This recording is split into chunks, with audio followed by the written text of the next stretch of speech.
Class 2015 assignment. I'm Lieutenant Colonel Living Music, Director of Operations for the Student Squadron. I'd like to give a special welcome tonight to our honored guests, including our Wing Commander, Colonel Prather, our Vice Wing Commander, Colonel Thompson, Group Commanders, Colonel Bingham, Colonel Stabile, Colonel Salvatore, and Colonel Altman, Command Chief Snar, along with Chief Wolf, Chief Vargas, Chief Ward. All the commanders, first sergeants, instructors, students, families, and friends in attendance, both here and virtually tonight. Thank you for coming to honor Class 2115 and celebrate them on their receipt of their new assignments in the United States Air Force. They're going to go from here to join a tradition of excellence in the long blue line, and tonight we celebrate them, their achievements, and look forward to their future in the world's greatest Air Force. I'd like to take a quick moment to raise our glasses to the 13 fallen heroes from yesterday's attacks and the airmen working around the clock to bring our fellow Americans and allies home safe. And now on to the festivities. I'd like to invite the senior ranking officers from Class 2115, Lieutenant Silva and Lieutenant Tort, on stage to present tokens of appreciation for those who made the biggest impacts on their time here at Laughlin. Yeah.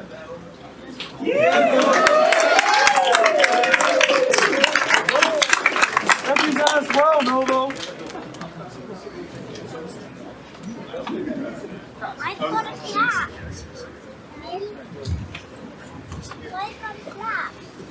Welcome everybody. Can you guys hear me now? People in the back? Hi. So to kick this whole drop night off, I just want to thank everybody who's here, and I'm very glad you guys could attend. For the T1 Best Assigned Instructor Pilot, this award is going to not always the happiest man, but always a very good instructor pilot. And that is Captain Christopher Tillery.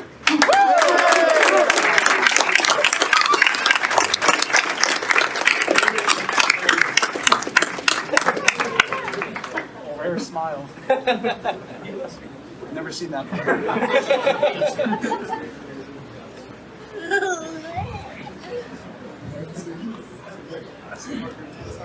So every once in a while you get an instructor pilot that isn't really assigned to any flight, any class.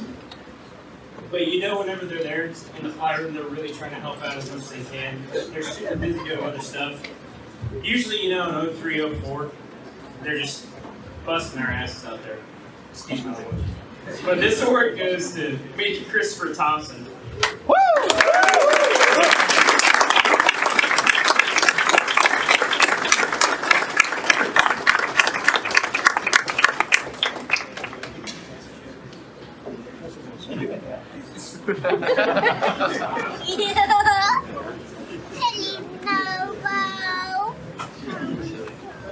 So, if you don't know, the T1s are from the early years before any of us were born nowadays, and they break a lot.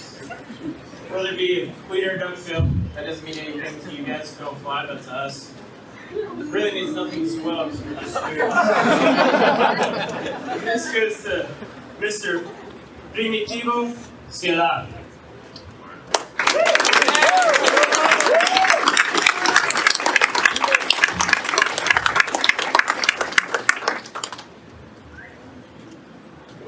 Well, for our academic instructors, it's usually small people from Vietnam, and generally, they've done a lot more than we will do in our entire careers. And we're very thankful for having their service and everything that they've done, and the fact that they're still providing to the new generation of Air Force pilots.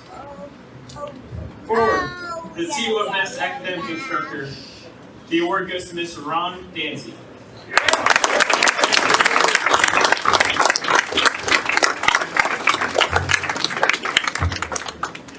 And for our last award, it's going to be to the Best Simulator Instructor.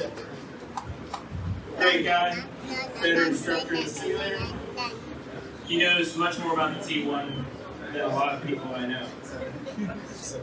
And that goes to Mr. Dave Ross.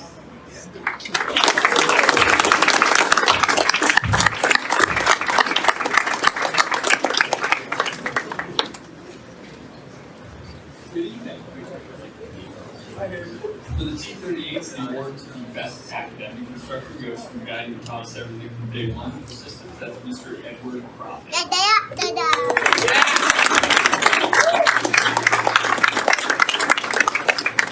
Our best simulator IP is going to go for the guy who always asked if ATC wanted to know if you're that new T7. That's going to be Mr. Michael Frost.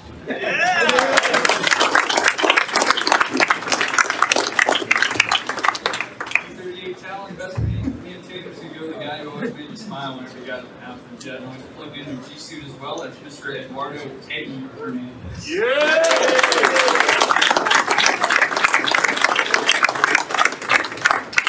Nacho's flight's going to go to the guy who always seems to be filling in spots in our schedule whenever things got kind of tight. That's Lieutenant Dale Doobie.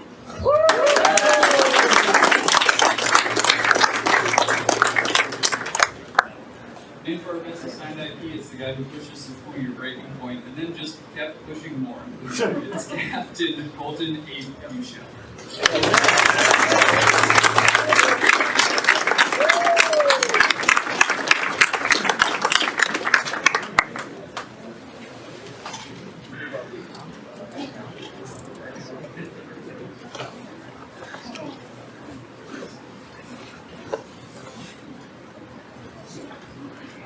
Good evening, everybody.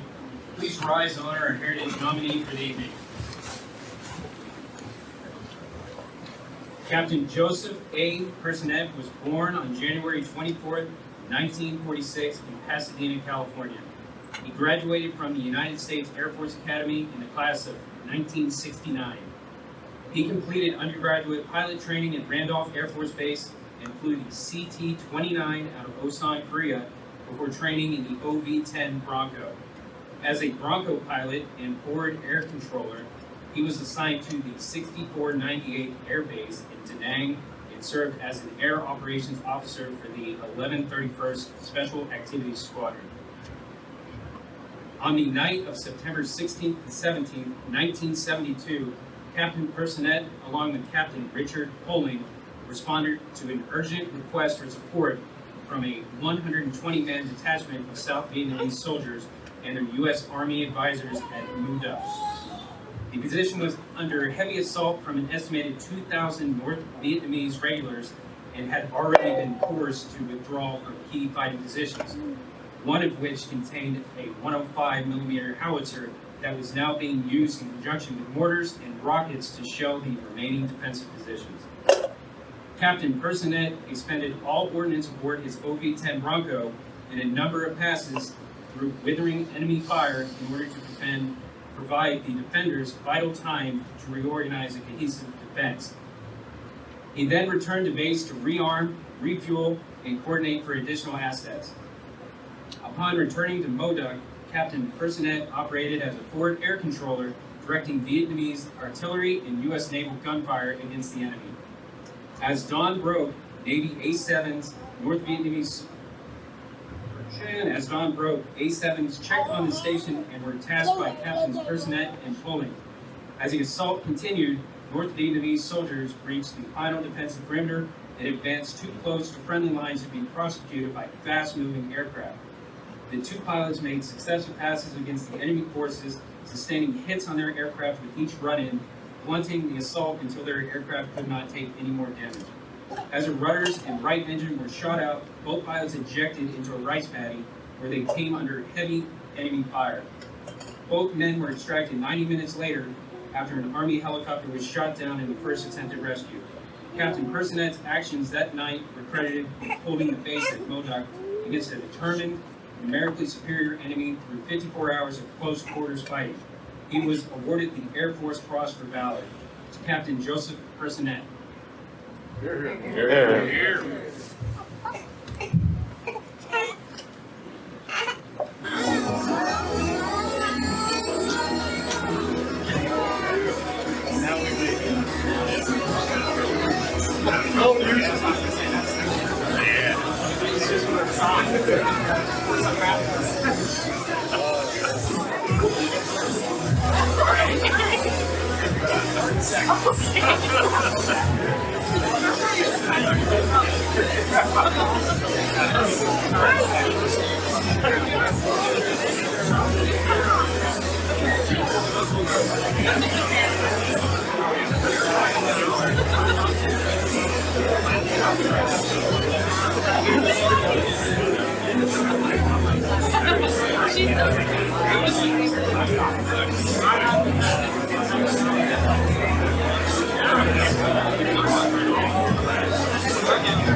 Although the Earth has only circled the sun 24 times since his birth, his steady diet of mac and cheese and taco meat have left him with the body of a 60-year-old coal miner. While his receding hairline, passion for golf, and emaciated physique make him an excellent candidate for AARP benefits, his inexplicable ability to fly sorties with absolutely no preparation whatsoever makes him a top contender for a 5th-gen bomber. The jury is still out on whether Lieutenant Bove will spend his next assignment disappointing flight leads or asking students if they chair flew their approaches and calling them nerds when they say yes. What will Lieutenant Bove do next?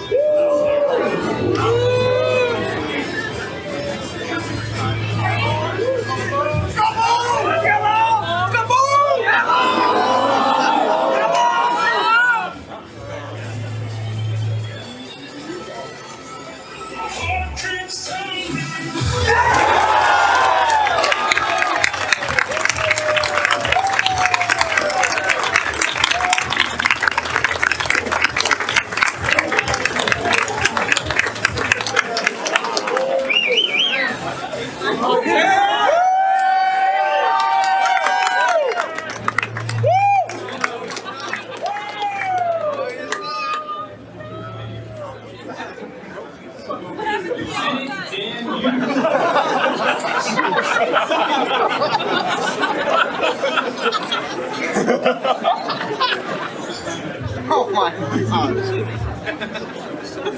Time Machine Dan, is a really laid-back guy, especially in the jump seat on his Trans 2 jet where he falls asleep. Dan takes his hooks with pride and never quibbles, except when he thinks it's unfair and he doesn't deserve the hook. Where will this groundbreaking visionary be quibbling in the debrief next?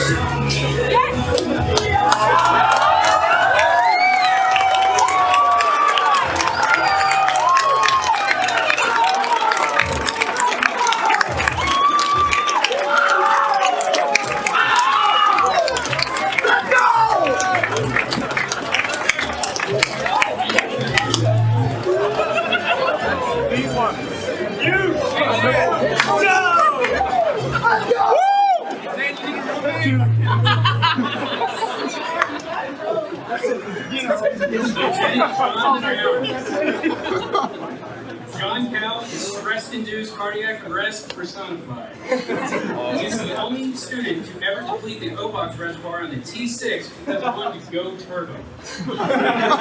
His lightning-fast wit and confident tone masks his limited GK and impressively average flying.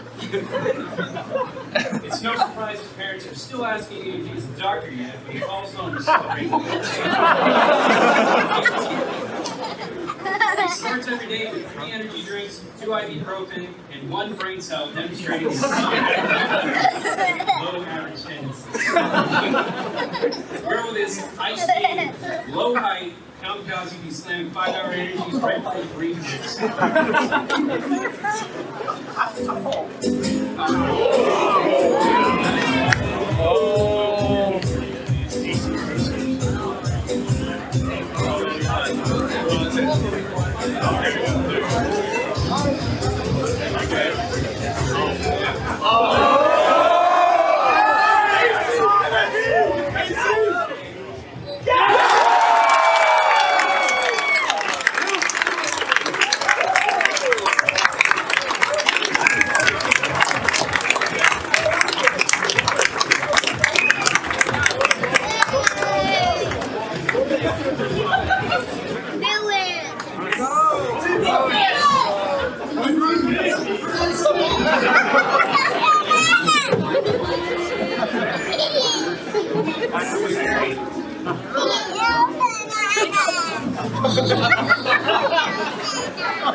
Jibo was hired by the infamous 489th Reserve Bomber Group. He's under the impression that he's going to fly the mighty Lancer, or appropriately called the Bone. But the rest of us are betting that they hired him to be a bomber. That a flight suit can contain him is a testament not just to the YKK zipper company, but to the Air Force procurement process as a whole. But there's more to Lieutenant Jibo than dirt. He's also the most gifted quibbler to grace the Nachos flight room in living memory. High fees are frequently blessed with the knowledge of exactly what Jibo was thinking when he did something stupid. And the rest of Nachos are frankly appalled at the lack of consideration they display after he lays his heart bare about not being absolutely positive he had reached max. All in all, he's done slightly average, so let's see if they upgrade him to the front seat instead of sticking him in the rotary launcher with the similarly sized GBU-31.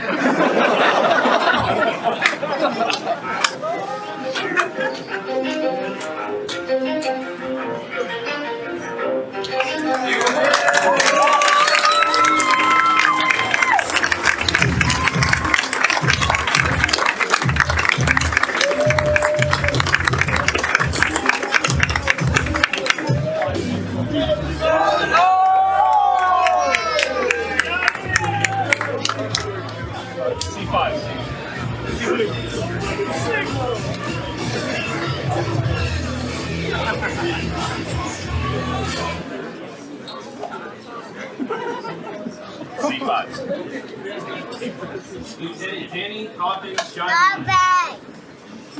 Lieutenant Coffin Shyvine clearly spent time in prison for what I assume was something akin to stealing copper from condemned hospitals. But the Air Force needs pilots, so here we are. There are 3 certainties in life: death, taxes, and not being able to hear a word that Donnie is saying when he's giving a brief. He breathes under his breath to hide the fact he still doesn't know what's on page P77. More like another George Washington's White Horse Theater. Donnie will smugly continue their GK and flying ability while simultaneously hooking every check ride in New York City. But in the end, we should commend him. After all, it's hard to have good hands when you have toes for them.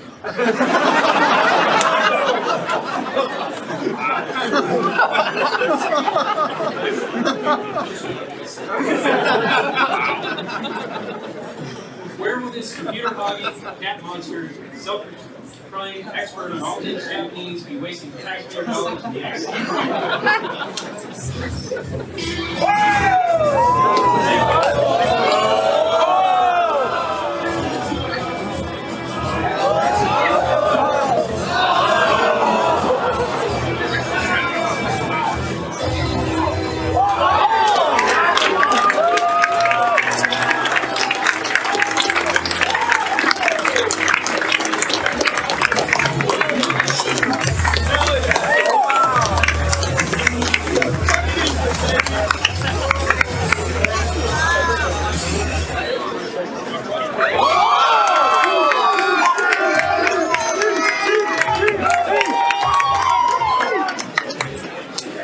Hawaii.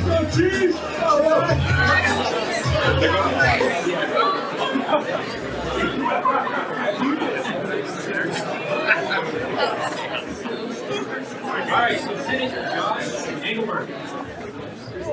It's difficult to speak ill of someone so beloved by everyone in the flight room, but I'm going to do my best. Chief. Whether it's a pit stop at Buc-ee's or on a casual 40-mile run, this chief always finds the light and brings it to all other chiefs with him. He in all aspects of UPT, well, except knowing the wins on final and pushing up both ends on a single engine touch ago. Will this chief be the chief of T6, or will this chief be the chief of another plane, chief? I got my money, baby.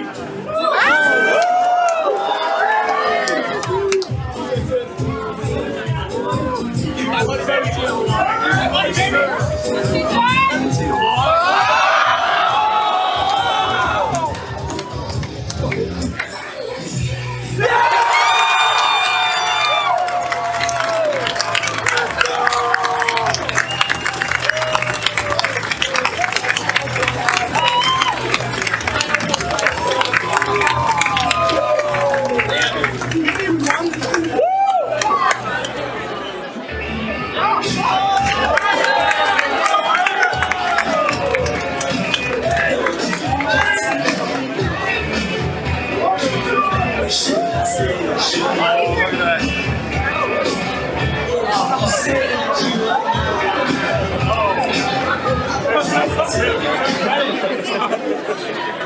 It's my favorite part. You ever wondered what 115 pounds of granola would look like in an extra medium flight suit and look no further? Lieutenant Walsh boldly swims against the stream of traditional military bearing and composure by exuding an aura of fragility and self-depreciation that is truly beyond his years. While his peers game the mass and attempt to fly a 5th gen fighter, Lieutenant Walsh carefully considers how he can finagle his way to a base with fly fishing waters nearby. Will this outdoor-loving, recliner-sitting, boomer at heart be camping and fishing at Big Bend for the next 4 years? Or will he be off to test the waters at a new location?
Jared here right now, we've been looking for him since Transmog. Lieutenant Junquist was born for ATC. He takes the stop-oriented mindset to the extreme. Jared is the only student to turn a 12-month program into an average 4-year college experience. When he's not breaking a mile past the departure end of the runway, Jared can be found using ORM days off, brushing up on his GK in preparation for yet another 87 sim. Where will Lieutenant Junquist be ORMing out in free time next?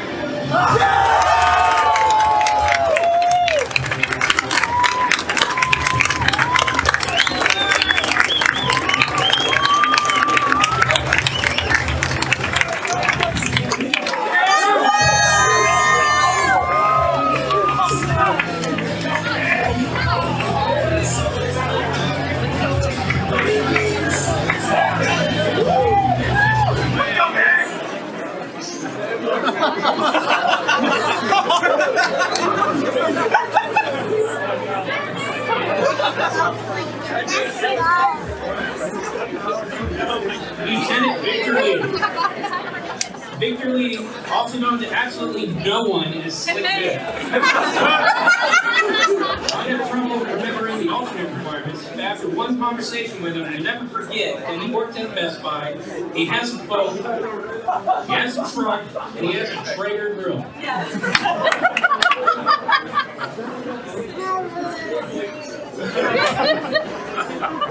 When he's not interrupting pre-briefs, he's doing an iOS update on his classmate's iPad 10 minutes prior to break time. Despite being the only student to not understand the definition of the word brief, especially when he's firing up his instructors, Vic has a golden voice that everybody's tired of hearing. Where will this former radio host be messing up radio calls next?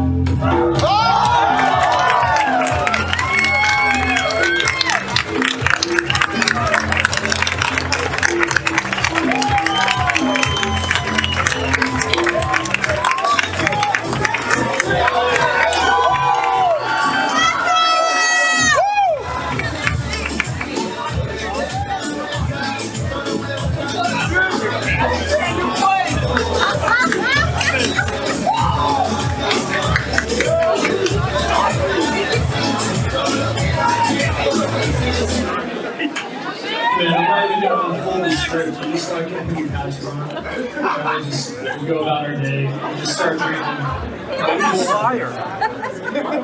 Alright, hold the script. Okay. Alright. Would you rather would you rather look fly or fly good? Max made his choice, and all the nachos agreed. He's a handsome dude. Students read this. Rumor has it that all Lieutenant Barry's wardrobe is bespoke as Gucci, Armani, and Supreme. Simply don't take any shirts with a neck hole large enough to fit his enormous head. Lieutenant Barry is as sharp a thinker as he is a dresser. He is credited with incredible innovation of accomplishing TP stalls in the pattern in order to minimize time wasted in the mode. And it backfires realistic training. The city of Del Rio waits with bated breath to see if Max's discount fades will become a Laughlin institution. Whoever said one of Max's fades?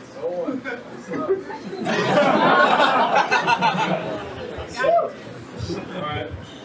Or will he be taking his slightly above average style and well below average barber abilities to the captain?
Lieutenant Laughlin is more of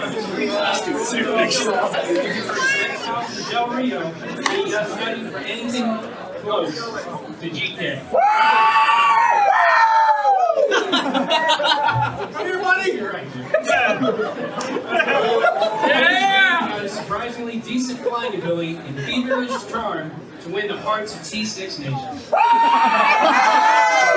He's not busy figuring out how to skirt and check ride for his lack of GK. You can catch him at late homicide, straining his new arm to roll his 100-pound Yeti cooler.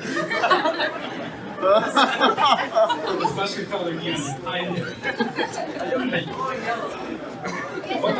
It's mustard. Blowing the mustard. It's mustard. Mustard. Will his genuine kindness remain unfettered, or will he be hooking students with a smile?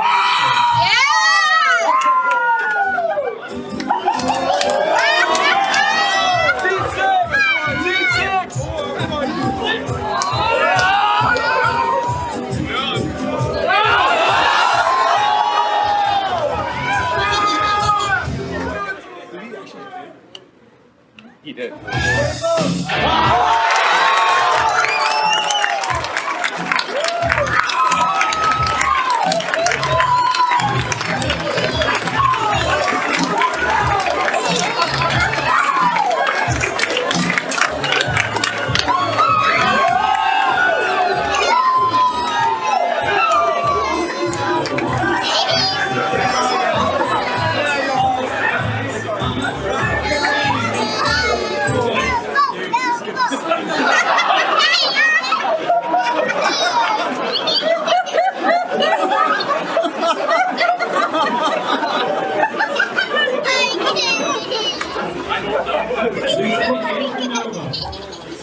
Like Andrew, he's supposed to be short. If he isn't caught floundering in his SRO duties, he's neglecting his formation partners during mission prep to crowdsource an answer to the question of the day. Where will Andrew be adjusting the rudder pedals, mouth breathing, and tasting the passion of his hamburger meat chest hair? G's next.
Disabuse you of the notion that the Air Force Academy is a proving ground of finest leaders across the country.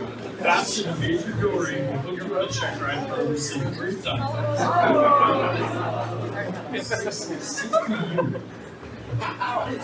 Lieutenant Martinez fancies himself an athlete, but dig a little deeper, and you'll find out he played baseball and was a catcher. Lieutenant Martinez chose to become a pilot to gain the prestige of association with an elite organization.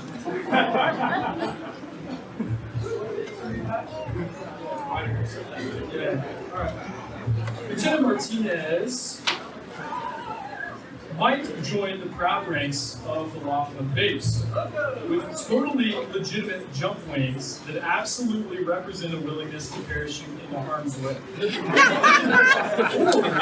might be the next Nevada Regional Laser Tag Champion at Red Flag in his F-22.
Hey man, you tell them it's taped together. I can't flip it.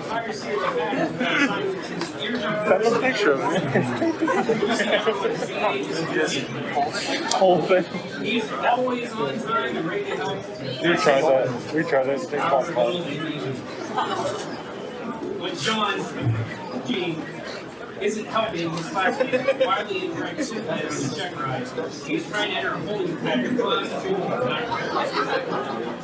Congratulations, Gene. Looks like you've made it. Now let's see what you'll be confused for John Calhoun.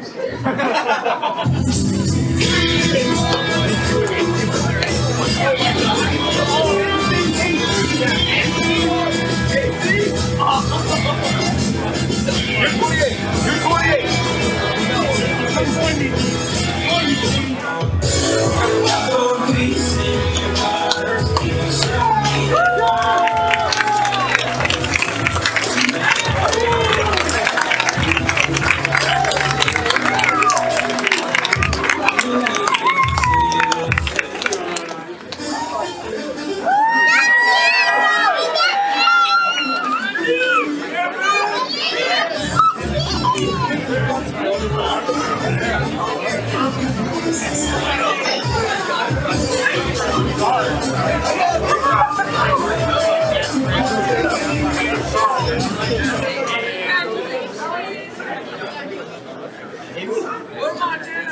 Go Boots!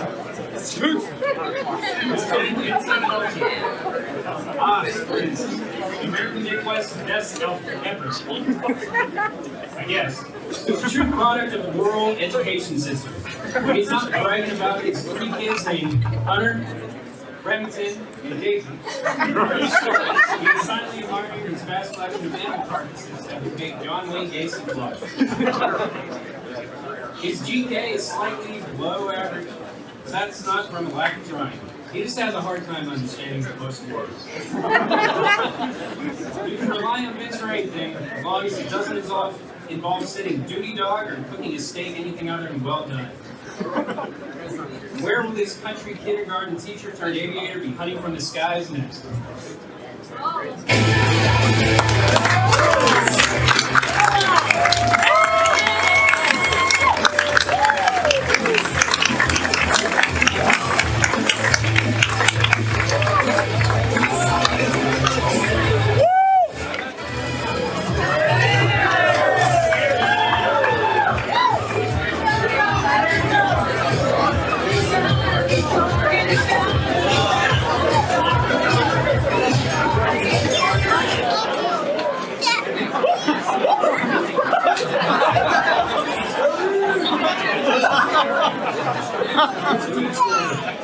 If you ever wondered what Edgar Allan Poe reincarnated would be like, you look no further.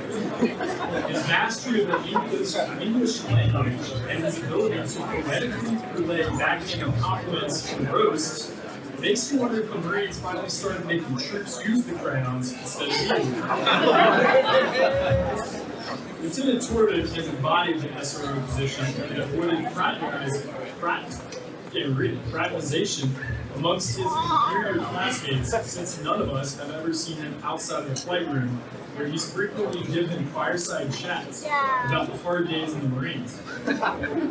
He's more concerned about asking about the weapons deployment on his low level instead of why he foreclosed during the air break instead of stopping the airplane.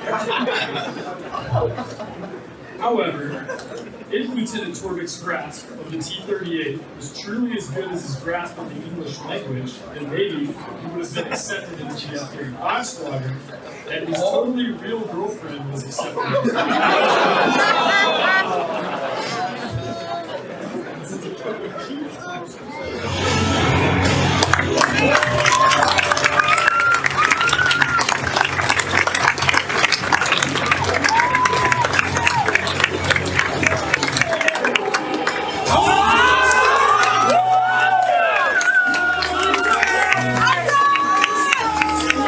You're telling me that if I flip it, it won't go horizontal?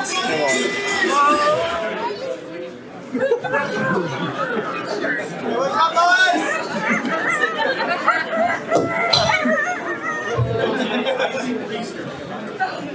Lieutenant Priester looks like a villain straight out of an 80s movie. This back alley bad boy would rather brush up on some choreographed walk than study for an evening cue. When Isaac isn't hooked to check rides, he can be found behind the movie theater practicing in the next regional X Games scooter competition in the local year. If you ever wondered what an average IQ Jimmy Neutron would look like in flight suit, you'll know first. Isaac has proved that vomit, homemade, and caffeine are always enough to get you for a break. Will this hardcore academy bro be raining hate on America's enemies, or teaching your students how to sit back out of race hair?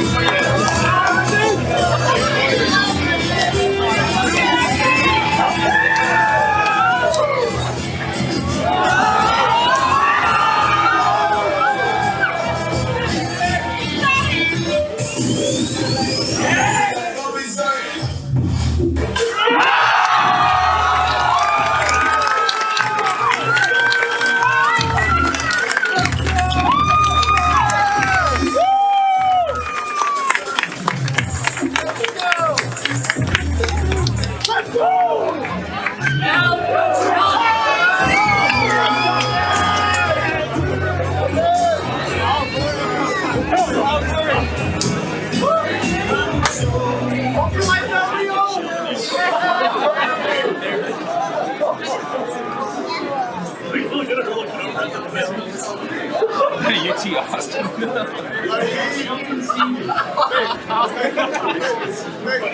Lieutenant Steve's spirit animal is a skunk.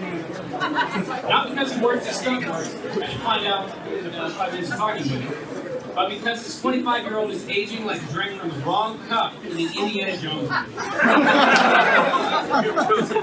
He showed up to UPT with an instructor rating. Too bad it was in a tractor and not the T-stick.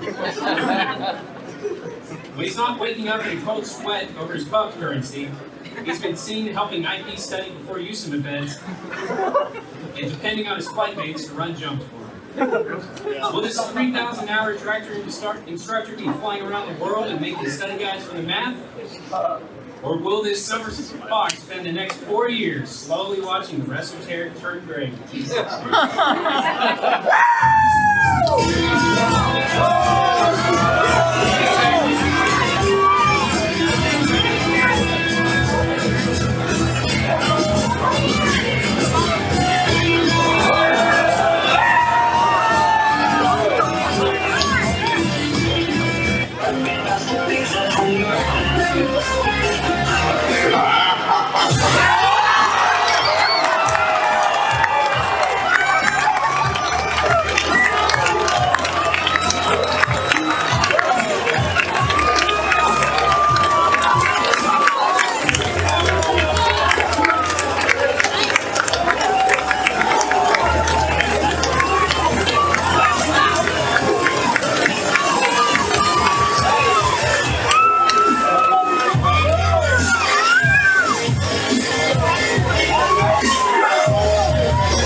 Captain Stacy Sells. Did you ever wonder what a lift kit looked like on a human? Here you go. He doesn't only just look like he's got 1,500 sitting on 35, but the tune of his elderly grunts as he fully extends protocols rivals his 10 inches up. Some say he only wanted to become a pilot to get saluted by his old co-workers at the front gate, or flies first inspector guns to regular. Where will this retirement eligible old man want to be?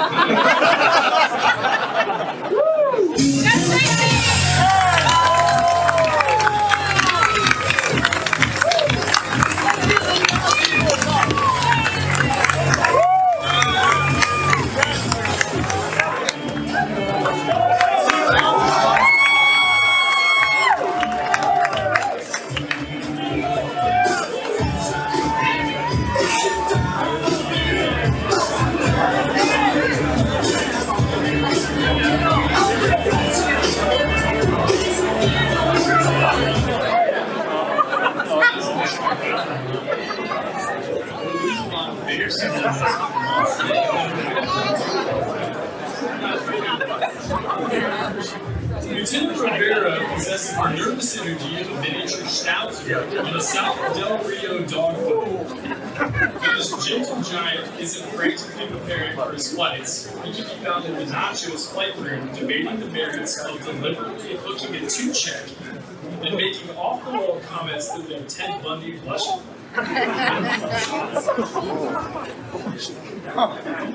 Lieutenant Rivera's wife, who his class all assumed to be out of his league until they saw a picture of him in the bathrobe, needs a PCS to continue her far more likely to be successful career.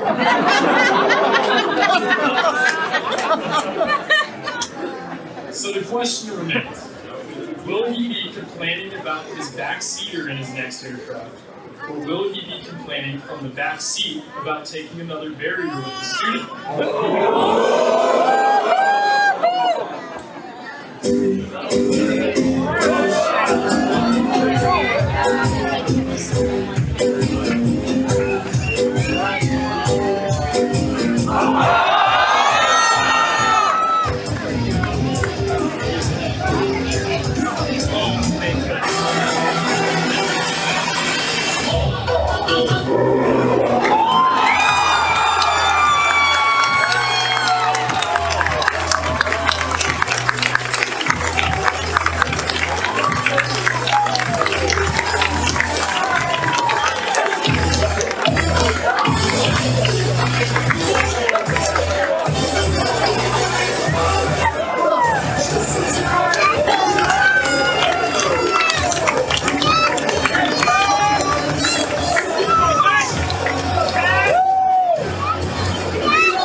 Lieutenant Zach Ramey.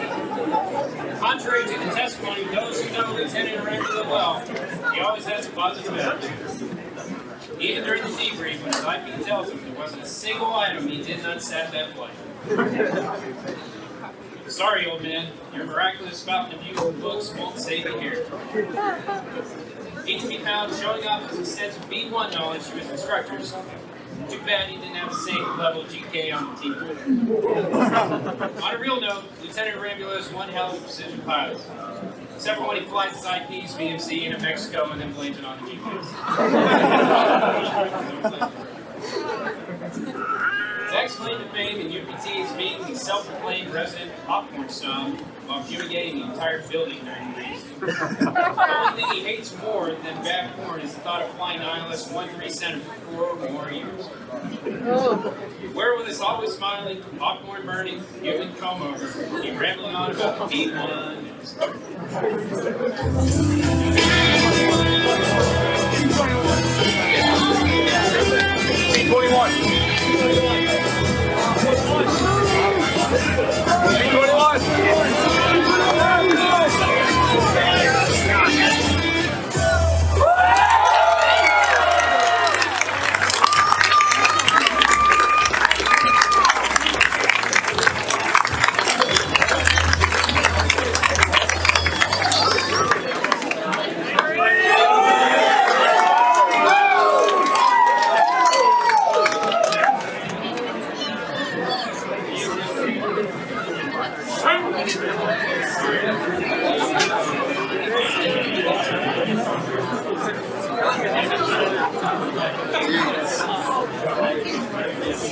Lieutenant Jones didn't have a single song play. That's because he's a goddamn robot. Lieutenant Jones is less worried about his next volleyball GK session and more concerned with passing his Turing test during his next human interaction. Listen closely to the tapes on his recently attempted and completely unnecessary formation abort. You can faintly hear he doesn't have to compute as his RAM fills up and he pulls out a burner. As one of the most consistently helpful members of Nacho Flight, many of us are starting to doubt that he's a robot from the future sent to destroy us like Terminator 1, and beginning to believe he's a robot from the future sent to help us like Terminator 2. Apparently, they've stopped designing new plugins for the F-22. So Lieutenant Joe's going to have to either go straight to space or spend the next 4 years asking students why they don't just scan a copy of the Dash 1 directly into the memory.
Enjoying and attending the 2115 draft game. Drive safe, not only responsible for your health. See you, man.